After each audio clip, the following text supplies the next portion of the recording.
All right, guys, it's that time again. Step in the ring with the greatest faction in podcast history, Just Freaking Wrestling, the JFW podcast.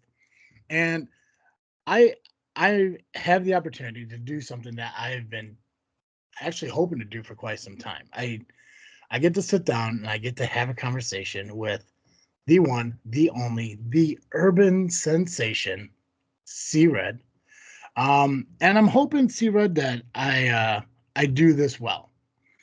I know luckily we have a truce between the Power Hour and the JFW, so I know if this is bad, I'm not going to hear anything negative from Steve. Or maybe I will. I really don't know. Steve I seems didn't. I didn't even tell him I was doing it. So well. That's good. It's a nice little surprise for him. It's surprising to me. I mean, obviously, I can't say surprising because Steve did give you an appreciation night, so I can't say I'm surprised Steve hasn't done this yet. But in a way, he kind of did. He gave you an appreciation night, and he also gave you he called it like a roast, but it wasn't really a roast because I don't know many people that can say a lot of negative things about you, man, because you are one of the good people. Even when you're a heel, you're one of the good people in this business. well, That's I tried. I just I believe in just being me, mhm. and good, bad, or indifferent. Not saying that I'm perfect because I'm way far from it. Yeah. But I just know that you still treat people how you want to be treated. So regardless, whether baby or heel, I treat people with the same respect that they treat me. Now, if you f me over, yeah, then we got a problem. You know. Yeah. So No, and honestly, I think that's the best way to live. Really, is like it's you put out into the world what you expect from it. Um, well, so I want to talk about your career. I want to talk about the creation of C Red and the journey that you have in your life. I've heard bits and pieces of it, and I've heard you talk about where you've been, what you've done through listening to the Power Hour. Obviously, the stories you have shared when Paulie Tomaselli is on, or I guess just really like any guest you have on. And it's weird because I had the same feeling when I talked to like Hunter Payne, Terry Allen, Ivan Manson. It's this when guys like you, the ones who have been in this business for you're about what 21 years, 22 years now, 21. 21 years in this business, that the intertwining of all you guys, like no matter where you go, it's fantastic. Like there's a history you have 20 years ago that seems no different than the history you may have 5 6 years ago. I remember saying, not very well, by the way, but I remember trying to get the point across at your on location tribute show about how it seems like no matter what wrestling company I focused on through my indie adventures, the main constant was C-Red, New Breed Wrestling Alliance, Elite Pro Wrestling, Rocket Pro Wrestling, IPW. The constant is that C-Red is there. And it's because of who you are and what you have done to business that people know that if you want to find entertainment, you got to have C Red there. Whether it be managing Team Dammit, managing the Soul Touchers, commentating, alongside Steve, wrestling, battle royal rumbles for opportunities for championship matches, to wrestling friends, to teaming with friends, to wrestling, you know, workhorses. People know that if you put C Red on the card, it's a fantastic thing, and it's going to give your crowd an entertaining moment. And I want to start at the beginning and figure out where C Red came from. And I believe if I remember correctly, your training started with Windy City. correct. Okay. Um, when did you start with Windy City, and was C Red the character that you were given when you started in this business, or is this a self-created uh, name? Okay, so we can go there. I I created C Red. See, this is the time I wish I could like show photos and Mhm. um so it was October uh 2002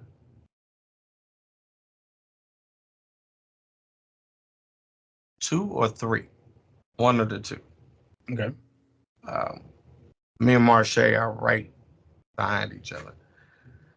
And uh, so to get the honest story, you got to back up. Mhm. So when I came home from the military in 1991 from Desert Storm, I was pretty jacked up, dude. Um, Suffering the loss of a child, um, being in a marriage I didn't want to be in because I really didn't love the woman. Um, Not the way you should love somebody you call your wife. Um, and she's a good person. Just my, I was selfish why I got married. Mhm. Um, so when I came home, uh, I suffered from PTSD, but there was no PTSD. You Yeah. know, uh, you you were just jacked up. So I turned to alcohol and I turned to drinking, and alcohol, drinking, and smoking marijuana when it was not legal. So that's what my life consisted of 7 days a week. Like, I had to be drunk, had to be high. Like, I didn't care if my daughters had Pampers. Like, I had to stay high. Mhm. Um, so one day, and it's funny because we kind of touched on this before we started recording. Um, I woke up one morning and I'm laying on the couch and I look in my wallet and I know I had just gotten paid the day before. And I am completely broke. Like, I think I've got $20 to my name. And I'm like, how the hell am I gonna make it to next week with Yeah. $20? Like, so I was like, God, you have to take this away, but you've got to replace it with something that I can do or something tangible. Because when you wake up, there's just empty bottles and, leftover marijuana. At the time, we smoked blunts. So you got those put out in this ashtray. So, like, that's it. Yeah. Like, I can't, that has no value. I'm like, God, you got to do something. So I didn't think anything about it. Um, then I watched Monday Night Raw a couple of days later. And that was the infamous Shawn Michaels turns on Marty Jannetty, throws him through the Ooh. barbershop. Now, I had always been a wrestling fan. So I Mhm. knew who the Rockers were. I preferred them as the Midnight Rockers, but that was me. But to see Shawn throw Marty through the window, I was like, yes, this is the greatest thing ever. So my daughter's birthday was that coming weekend, and I needed to go buy her a toy. So Toys R Us, all right, let's go, all right. And I go into Toys R Us, and she's a girl, so I go down the Barbie section. Like, oh, okay, all right. I get the little Barbie doll. Okay, that's cute. Then I see there is a end cap with wrestlers. Wow, they make figures like this now. not knowing that I'm going to turn down the aisle and the entire aisle. One side is WWF, the other side is WCW. What the hell? I'm like, so I figured I'd start collecting figures. Yeah. So, so anyway, the day before my daughter's party, my then wife, first wife, runs into the house. There's some wrestlers at the bank. There's some wrestlers at the bank.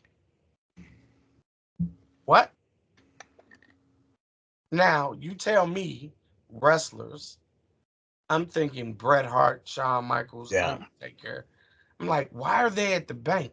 She was like, oh, there's the bank is doing some big publicity thing, and they've got hot dogs and cotton candy, and they've got real wrestlers there. They're out there with their belts, and I'm like, load up the car. We're headed to the bank. Bank is like 45 seconds away. We get there. I meet Sam DeCero, Steve Boz, Mike Anthony, Terry Allen. Me and Terry are the same height. Me and Boz are the same height. Like Boz probably has me on an inch. Oh yeah. I'm like, these aren't fucking wrestlers. Like, so now I'm pissed because I done left comfort of home. But they've got their titles. Hmm. And I'm like, never heard of you guys before. Sam hands me a brochure, tells me about the school. The school's around the corner. I'm like, oh, okay. I open up the pamphlet. $5,000. Nope, I'm good, bro. I'm good. I'm straight. I'm good. I don't want to be a wrestler. I'm good. Now I wanted to, Yeah. but not for $5,000. Now, so the cost of the training, like, so you pay $5,000. Is that like you pay this and you're in training, or is that like a sign up fee, but you're still like monthly dues and all that? How did it work with Windy City? So there were different prices that I Hmm. later found out. Gotcha. Uh, so I think the 5,000 that was on the brochure, if I'm correct, I've got one floating around this house somewhere, was probably a deterrent for people that wasn't serious. Gotcha. So Uh, so more like if you're not going to take it serious, then sorry, unless you want to pay the it five might thousand have been just dollars. 20. It might have just been 2,500. But I Still, do still, know, but in the '90s, that's a lot of money. dude. So I do know when I eventually did sign Mhm. years later, Yeah. it was 500 down. You still had to pay uh, on your initial, contract, Yeah. and you've got to pay your monthly dues. So, uh, so a lot of months, Sam would get 140 out of me, 100 toward, the training, and 40 for the dues.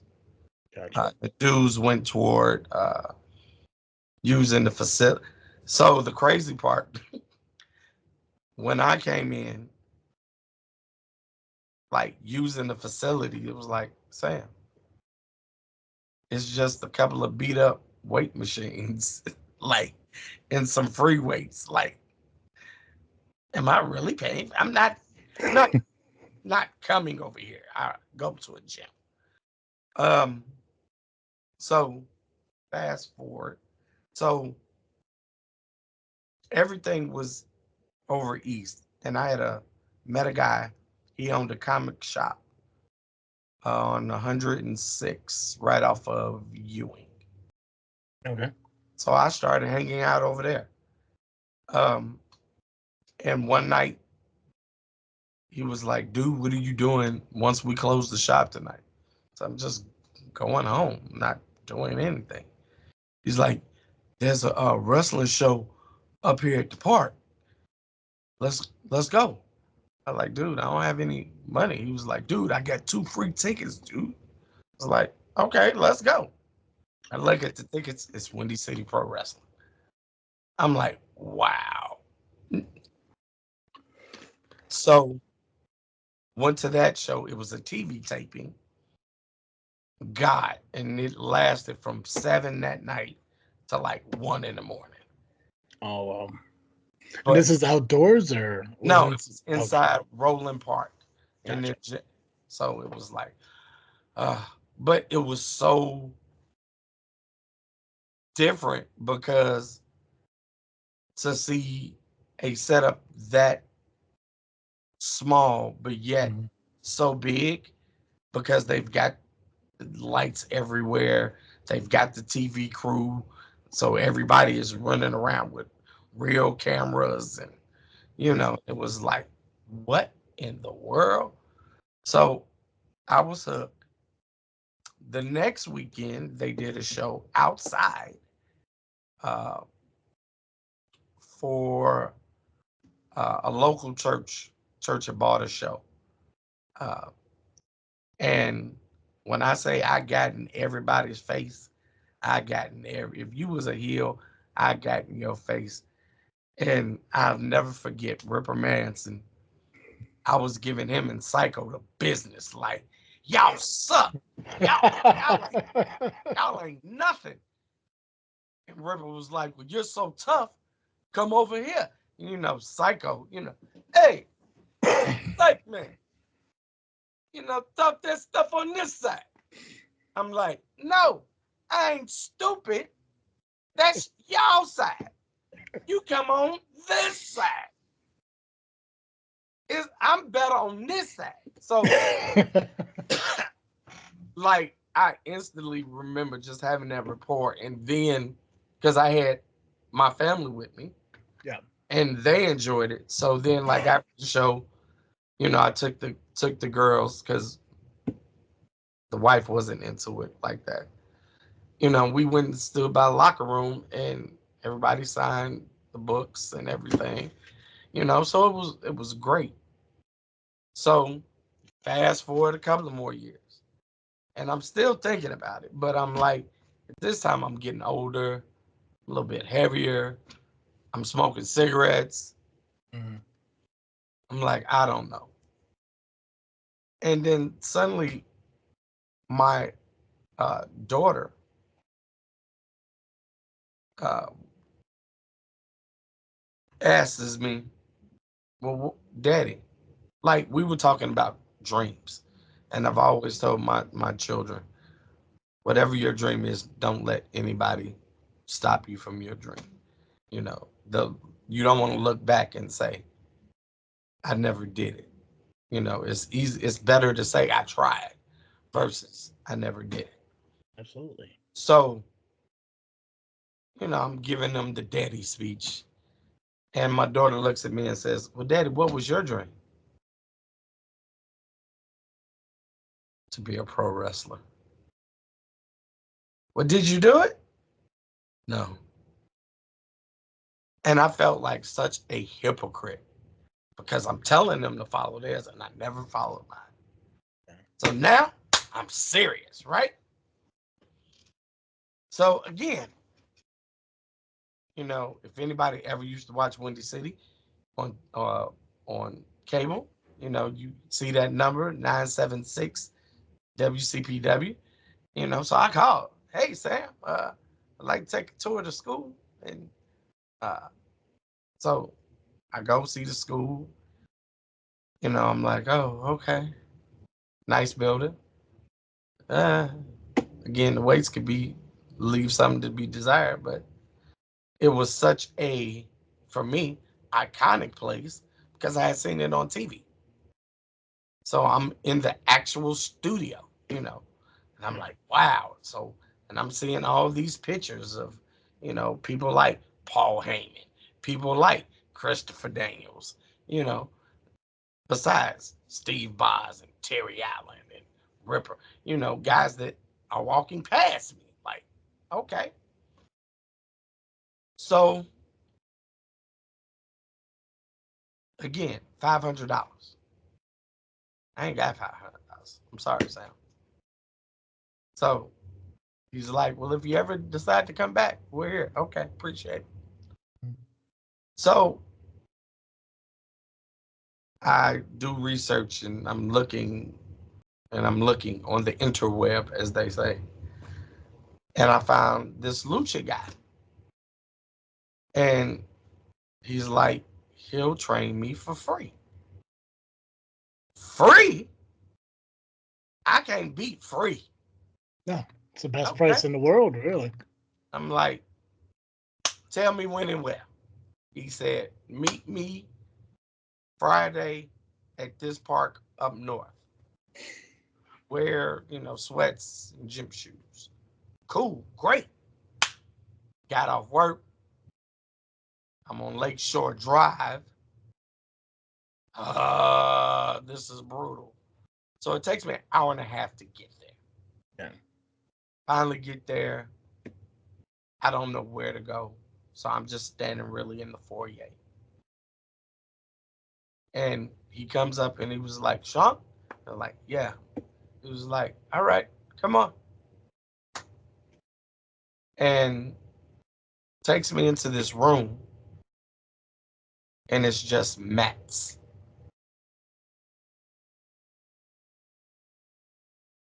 Where's the ring? Where's the ropes? I wanted to be a pro wrestler. He's like, oh, no, no. You have to start on the mats first.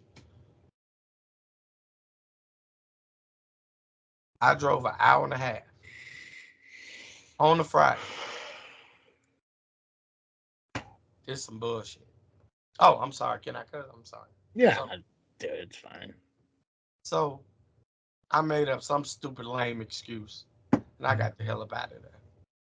And make that hour and a half drive back during rush hour, Yeah. which wound up being 2 hours. So now I'm pissed, right? Mhm.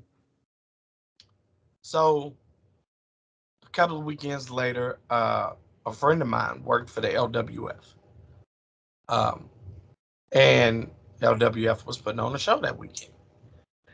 And he was like, hey, why don't you just go with me to the show? I said, okay, cool. He said, yeah, we'll probably meet some guys. I'll introduce you and you can talk to people. I was like, okay, great. So we go to the show, and it's the infamous New Jack was the surprise. Like nobody knew New Jack was on the card. So to see New Jack, I lose my fucking mind. Like Mhm. I'm like, yes. Um, so show's over with, and he was my friend Jim, who I'm still great friends with, says let's go to the Bump Factory. That was their school. Yeah. He said everybody's heading back there, just gonna hang out and drink, And I was like, bro, I'm with you, so whatever you want to do, I would love to. So we go back to the Bump Factory, um, and this is my CM Punk story. Um, the truck comes in, and somebody yells that the truck needs to be unloaded, and I'm like, hell, I'm just standing here, like, you know, I can help unload the truck. It would be my first time touching a wrestling ring. So I was excited. So I did, right? Mhm. I'm bringing in the mats and the wood. And when it got time to start bringing in bottom half, Punk comes out and goes off because there are guys who are just standing around drinking beer. And he's like, why is this guy that has nothing to do with this damn company sitting here busting his ass, bringing in the damn ring you just wrestled in? He said, hey, what's your name? I was like, Sean. He's like, Sean, put that shit down. If you drink, Go have a drink and just relax and chill out. And the rest of you motherfuckers, get that damn ring in here. And I was like stuck. And anybody who knows Punk, again, he doesn't drink, but he went and grabbed a beer from somebody, and because they had two, and handed it to me. And it was like, okay. So it's kind of like that scene in Fast and the Furious when Dom took the beer from his buddy and gave it to what's his name? I can't remember the other main character, the one who passed away, Yeah, unfortunately. Nepal. Yeah, yeah. Yeah, yeah. So it was something like that. Okay. And I was like, CM Punk for life. Fuck that. so, so talked to Billy Wack before we left. Um, and he was like, well, give me a call this week and I'll set you up a day you can come down and really check out the school once the ring. You know how Billy Wack talks, Mhm. once the ring is set up and, you can get the full ambiance of what we do here. And it was like, okay, great. So I call him up. He tells me to come down whatever day I went down. And Machine is in the ring with somebody. Full blown Machine in gear. And at that time, Machine wore a potato sack over his face. Okay. So I'm like, he is just beating the hell out of this kid. And I'm like, and Billy Wack is like, yeah, and that's our head trainer. He's Machine. Uh, okay. Fuck this. Like, that's how you train the people? I'm good. And I didn't tell him that, but I was like, Mhm. appreciate your time and I'll think about it. Huh, where's that Windy City brochure again? I need $500. Where am I getting $500? Um, so the crazy part by this time, I had started uh, my profession, my professional journey in special education. Mhm. But again, I still wasn't making a lot of money, and still Yeah. I had now remarried. You know, we have a house, so we got mortgage, we got car notes we got to pay. So it's like, whoop. I gotta be responsible, but I still ain't got $500. So I called my parents. Hey, I want to go to school, back to school, but there's a problem. I need $500. So my dad says, did you talk to your mother? Look, Daddy, I just need to know, can you help me out? Just come by here tomorrow. Okay. So I go by and he hands me a blank check and he signs. Saying, you fill out the rest. So in my head, I'm thinking, man, I can write this check for the whole amount. Like, okay. So instantly, that Saturday, I take it to Sam. I only wrote 500. So, but then it dawned on me. At that time, you wrote a check. The bank would then, once the bank got it and did what they did, they would send those return checks back to you. Yeah. That check is going to come back. and that check is gonna say Windy City Pro Wrestling. Oh shit! I better tell my parents. So, um, I told my dad.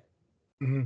I told my dad, um, and he was cool about it. You got to understand, my father used to be, God rest his soul, he was a professional boxer. Okay. So he hated wrestling. He hated wrestling with a passion because his biggest complaint was him as a boxer would have to like tape their hands, tape their wrists, and then wear gloves. You know, wrestlers go out there and don't, there's no safety precaution. Boxers have to put on a mouthpiece. Wrestlers didn't have to do that. So he was like, "Oh, it's fake." No, daddy, but okay. But I understood his point. Yeah. But he didn't shoot me down when I told him. So, uh, so I started in that October. My trainers were on Tuesday night. You know him as Hunter Payne, but him and his brother-in-law, uh, Abaddon, but now he goes by Austin Roberts. Yep. Uh, Balthazar and Abaddon Nightbreed. yes, Yeah. yeah. Um, on Thursday nights it was Steve Boz, and on Saturdays it was Damian Dunn. Uh, but my very first practice, Hunter Payne, and this is why I respect they brought us in the right way. On the east side, everything is broke down into half blocks in a sense where it's 106th Street, 106th Place, you know. Hmm. So he was like, I want you guys to run 2 blocks and then come back. Now, run 2 blocks, that sounds easy, right? So you realize I'm running 4. And for somebody that was smoking, bruh, I was dead. So the like there were people Marco, Marco, Yep. Marco Marche, uh, their partner Isaias Velasquez, uh, me. Uh, I'm sure there was some other people there. Um, a lot of people didn't make it, but there was this one guy. Oh, I can't stand him to this day. And his name was Martin, a little Hispanic dude. And like I'm dead. Like I have no air. And I have 2 blocks coming back left. And dude, all I kept thinking about was, where's my car keys? Like I'm getting in my car. I quit. I'm done. And this is why I love Marche. Marche ran. Marche used to run track. So running those 4 blocks for him, which turned out to be 8, was nothing for him. Yeah. He was done, but he ran back and got me, like, and motivated me and kept me going. And shit, the last block carried me, like, so I wouldn't quit. Hmm. And it was like, and I'm older than Shay, Yeah. It's like, why does this kid care if I quit or not? You know what I'm saying? And it was like, wow. So from day one, Marche had my respect. So, um, so yeah, I loved my early training. Uh, so let's circle back around to C Red. So at the time, again, I was going to be a wrestler. Yeah. That's it. And you sit around for a few weeks, a few months, and you kind of figure out the situations, right? And I figured out that there have been guys there, like there have been one guy, he never trained.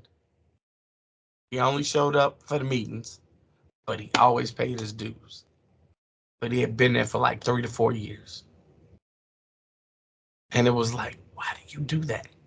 Like, Yeah. do you just have $40 a month every month just to I didn't get it. But I saw other guys that had been there that long and they weren't ring ready.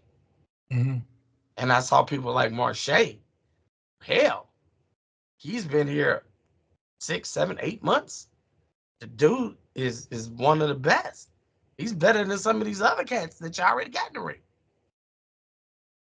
So I was like envious in a way because I wanted to be in the ring. Like Yeah. I did not want to wait. Mhm. How old were you when you started training? 31, 32. Okay, so kind of I guess it's very similar to like Diamond Dallas Page. I think he started training at like 35. Even though he was in the business, he really didn't start training for wrestling until about 35 years old. Yeah, And Marche's what at this time, age 18, wise? 18. Okay, gotcha. fresh out of high school. Gee. So I'm like, so you see the age difference already. Hmm. Yeah. And I'm like, and for me, that was also intimidating because not only was I way more heavier, but I still smoked. And I've got to go with these 18, 19-year olds, 20-year olds. They still got their metabolism and, you Yeah. know, whatever, they can eat 8 Big Macs and keep going. So it was like, oh no. So they're managed. So Marche, Marco, and Isaiah's were part of a group called Special Forces. It was Okay. like a army gimmick. Um, so the guy that was their manager, uh, he used to wrestle. He had stopped, became their manager. Um, but he stopped showing up. Like we have shows, he wouldn't be there. You know. Mhm. So it's like you're their manager, but you're not there. So Sam pulled me in the office one day and he was like, "You were in the army, weren't you?" I said, "Yes, sir." That I was Desert Storm. He was like, "What do you think about being the manager of the special forces?" Well, shit, Sam, I would love it. Like it's up my alley. Mhm. I'm like, I can be Sergeant Slaughter, but they were babies, so I'm like, I can be a much better Sergeant Slaughter. Yeah. So he was like, that's what we're gonna do. We're gonna uh staff sergeant somebody, drill sergeant. And I was like, cool. I said, Sam, I still got my uniform, still got my boots. The only thing I would need to go get is a drill sergeant cover and a whistle. And he was like, all right, well, I'll tell you when to go get that stuff. Okay. Next week passed. Sam, you want me to order this stuff now? I can go pick it up this weekend. No, no, no. Just hold on. Just hold on. Just hold on. Next week passed. Same shit. So I'm feeling I'm getting a runaround. Yeah. And my issue is I didn't bring you this idea. You brought it to me. So why are you being hesitant? Like either you're gonna let me do it or you're not.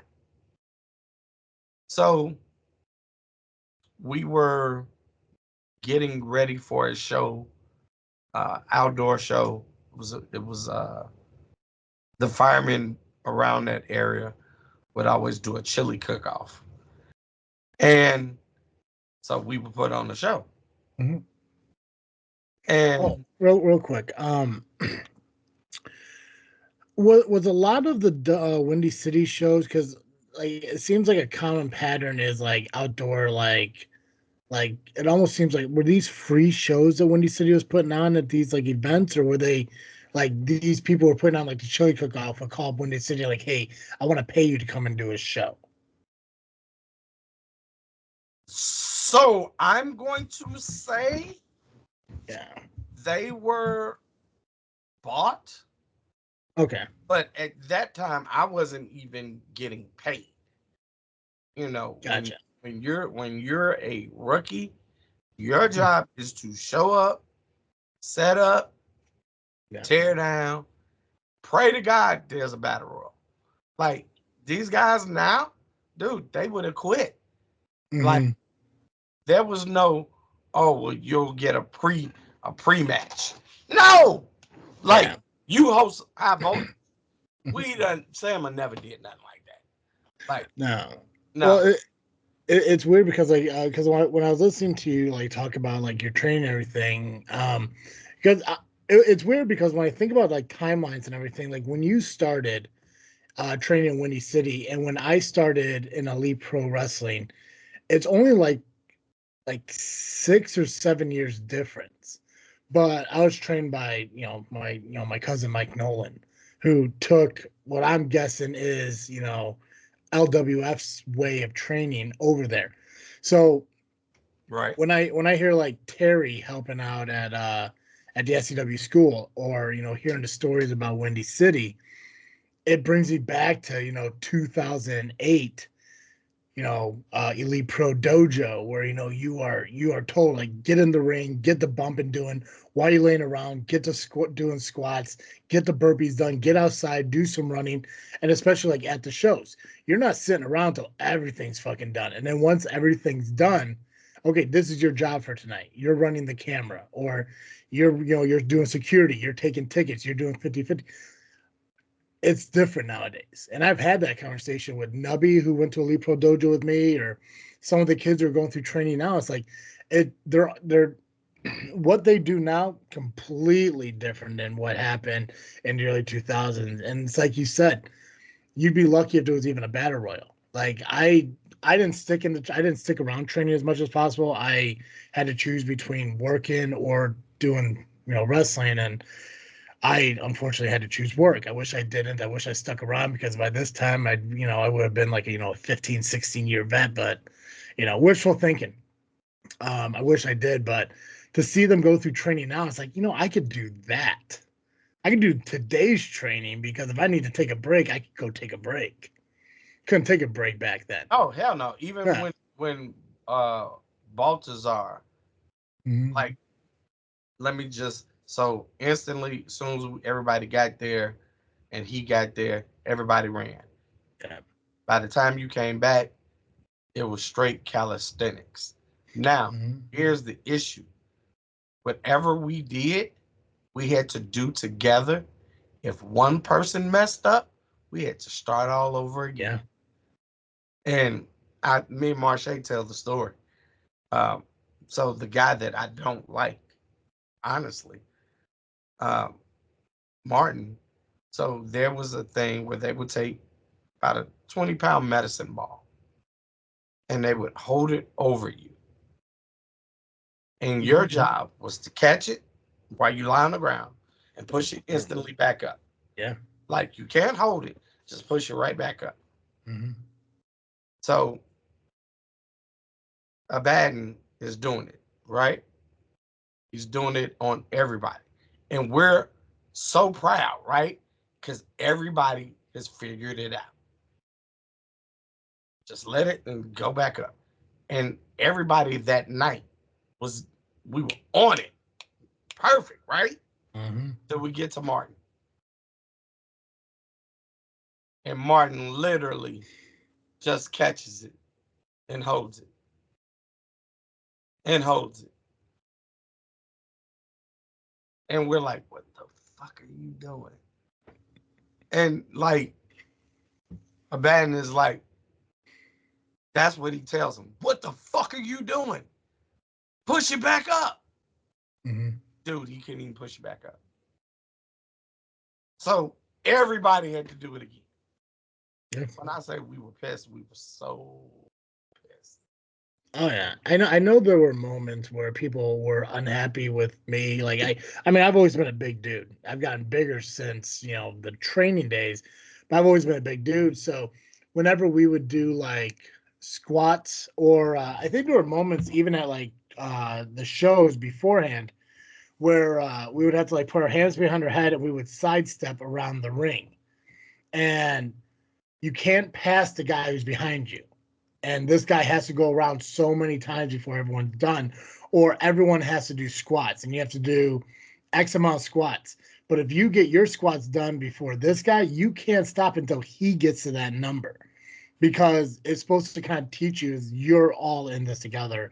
And it's like a whole like, you're only as strong as your weakest link thing and blah blah, and that should motivate you to tell this guy, hey, we got to do 100 squats, but I'm going to get through 200 before you get to 100. You need to speed up. You need to get going and stuff. And it it's a struggle, and yeah, it's like, not a lot of people could get through it. So it's just interesting because like hearing about like, the Windy City way of doing it, it just reminds me of a lot of how early training used to be. It's like, man, it's just nuts to think like, yeah, I lived it, even though it was a brief period. I lived it, and sometimes people don't even believe it. It's like, well, no, there's no way. Obviously, they'll let you, go and grab water. I'm like, yeah, if you're near death, maybe. But if I'm seeing, You got water breaks, but just sitting around and shooting yeah, this shit and hey, what did you do for work today or anything? Like, nah, bro, mhm, you were constantly moving, dude. yeah, And for us, like Sam's biggest rule was you didn't get in the ring if you didn't have wrestling boots. mhm, Wasn't no wrestling shoes. No, you had to have professional wrestling boots. And if you're just beginning, you don't what like it's not like you can go to Foot Locker. Hey, can I get a wrestling boot in a size 10? No, that shit didn't happen. mhm. You had to figure it out, you know. So I got my first pair from High Spots. Yeah, they sucked, of course, but It was I something to get you started, though, right? right, Yeah. right. I had to get started. Yeah. Did he do that? Did he do that because wearing wrestling boots compared to wrestling shoes would give you more of a professional wrestling mentality, the look of what a professional wrestler should have? Sam believed that everybody should look the part. Yeah. Everybody, and I understood what he was saying. Yeah, I mean, it I makes sense. Yeah. I agree. Um, you know, Now I understand uh, if you get somebody and they can't afford them at that moment, Hmm. but they're progressing to a state where hell, they need to be in the ring. Yeah. But again, you worked on basic stand up stuff outside the ring if you didn't have boots. So that would suck. And that Hmm. motivated you because you wanted to get in the ring. And it was like, okay, but I got my boots like in a week. I was like, Yeah. that's how bad I wanted it. Mhm.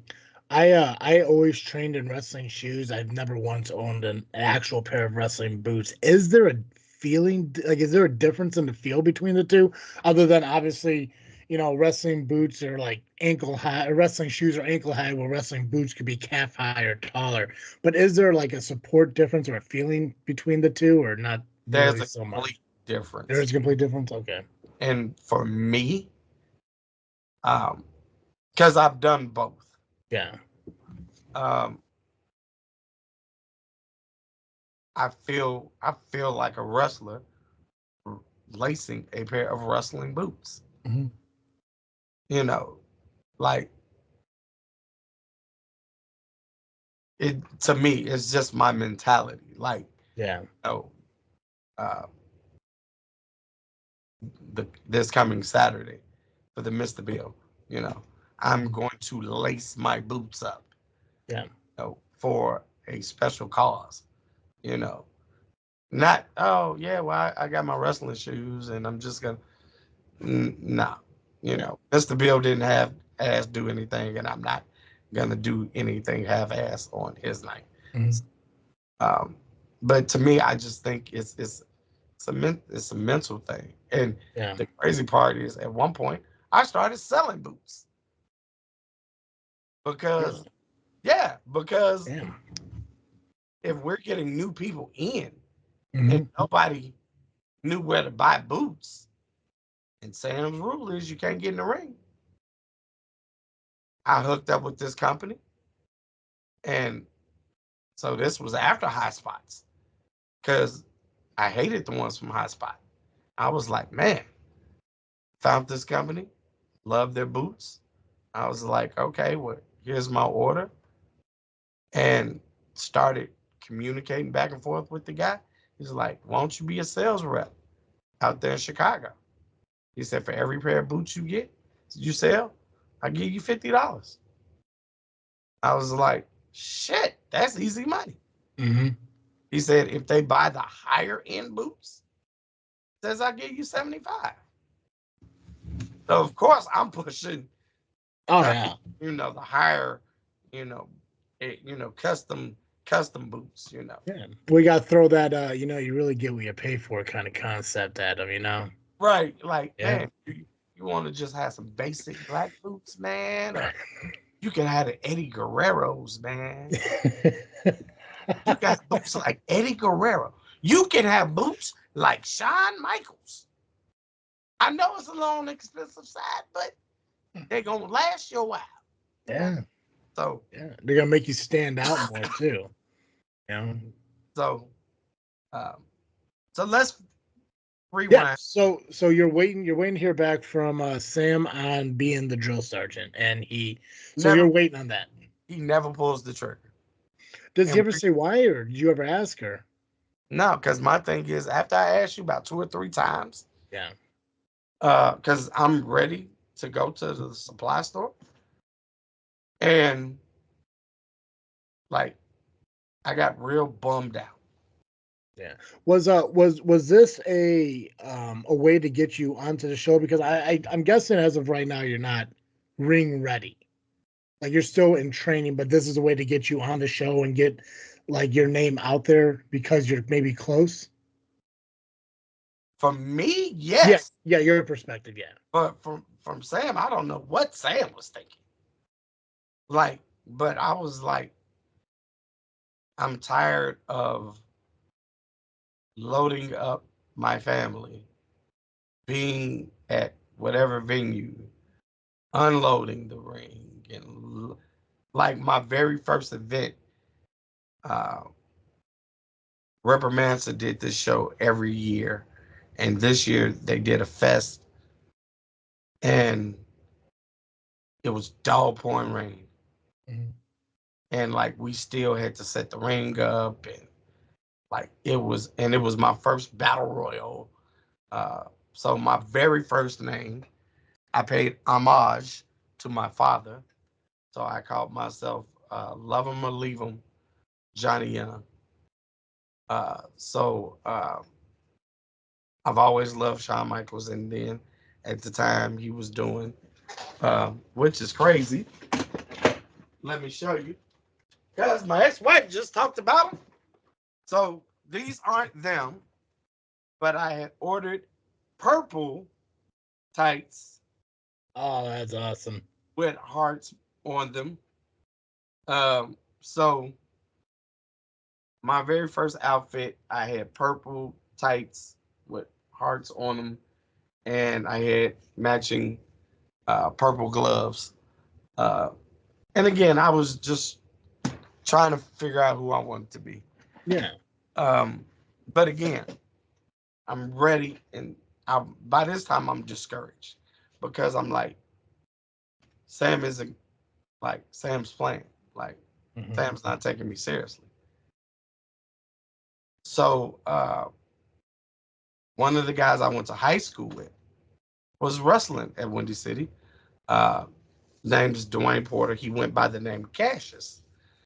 He was in a tag team. The tag team split, and it was just him and his manager. But his manager started to go AWOL. Like, if I show up, I show up. If I don't, I don't, you know. So we started talking and hanging out. And he was like, why don't you be my manager? I said, can we do that? He said, why can't we? Hmm. He said, you want to manage? Because I realized if I can talk, I can get on the mic. If I get Yeah. on the mic, I can get in the ring. I can be seen. I can make an impact now Yeah. versus waiting, another year, year and a half to wrestle. Like, no, my time is now. So now I have to come up. What am I wearing? It's so crazy because I got all this stuff upstairs.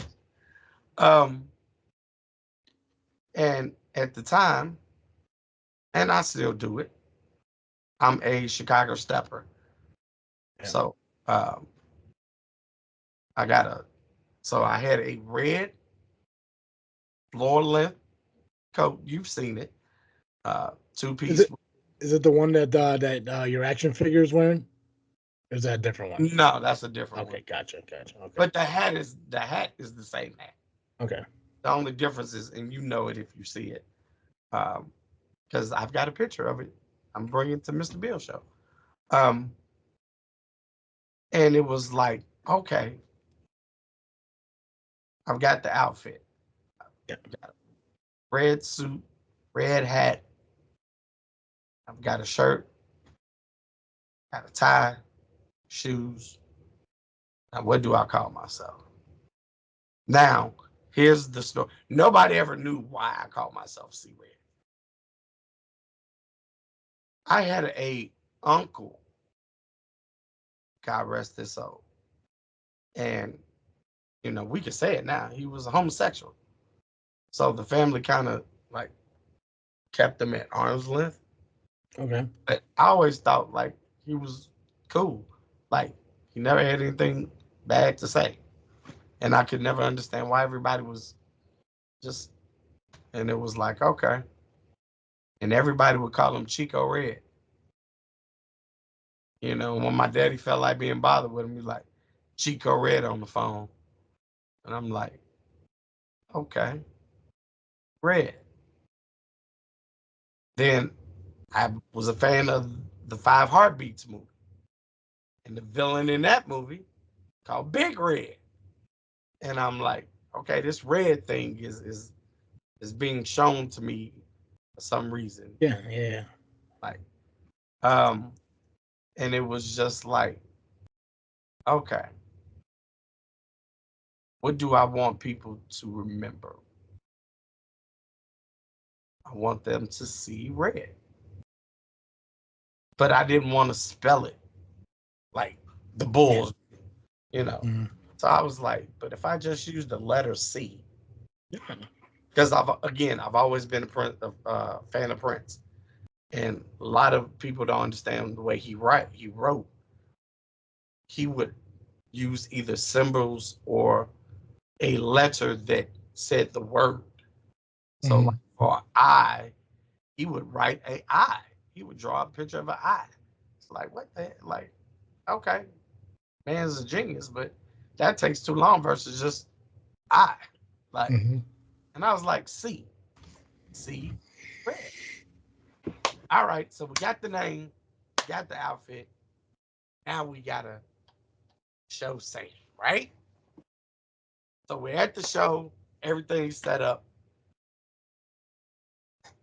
and Cassius goes up to Sam. Hey Sam, Sean's gonna be my new manager. And Sam is like, all right, okay, whatever. That is that a yes or is that a no? Right? It's not telling me anything, right? So I reluctantly get dressed, right? Mhm. And as I'm getting dressed, Cassius's manager shows up. And I'm like, what the fuck?